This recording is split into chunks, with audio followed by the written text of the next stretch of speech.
From the global resources of ABC News with Terry Moran, Cynthia McFadden, and Bill Weir in New York City. This is Nightline, September 21st, 2010. Good evening, everyone. I'm Bill Weir, and we begin tonight with the business of female arousal and why you may not even know that it exists. Though we live in the age of the little blue pill, though we're bombarded with $300 million worth of erection enhancement ads each year, the makers of the female equivalent say their commercials have been rejected by nearly every station in America. Is it a case of too sexy or too sexist? Ashley Banfield looks for answers in our series Modern Sex in America. According to the Journal of the American Medical Association, more women suffer from sexual dysfunction than men do. 43% to 31%. With numbers like that, you'd think there'd be just as many ads on TV hawking products to help women. No, not by a long shot. Enter Rachel Braun-Schurl and Mary Wallace Yench, two women trying to change that. They run a company that makes Zestra, a product aimed at helping women who struggle in the bedroom. So how does it work?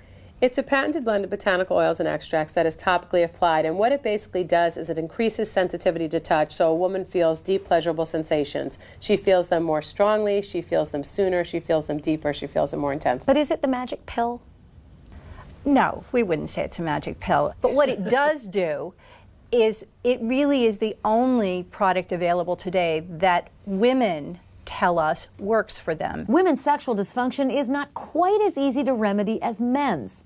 There can be several problem areas like pain, desire, arousal, and satisfaction. Women are much more complex than men. We experience our sexuality in a context, and men are much better at putting the blinders on. Once they get the blood flow going to their genitals, they can forget about everything else on their mind in most cases. Women find it much harder to do that. Zestra is a cosmetic, not a drug like Viagra, Cialis, or Levitra.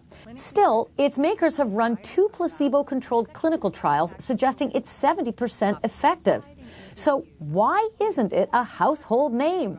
You'd think the ads would be right up there beside the people in the bathtubs.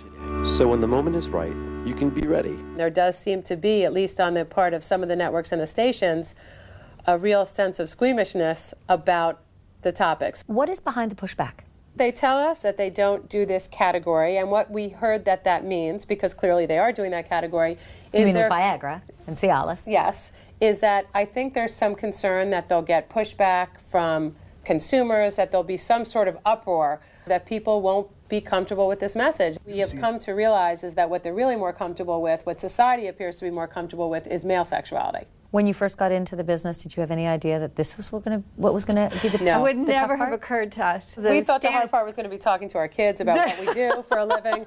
This wasn't on either of our radar screen, that we would have a product that would work and was safe, but we had to keep it a secret. Doesn't money talk? Hasn't yet. For Nightline, this is Ashley Banfield in New York.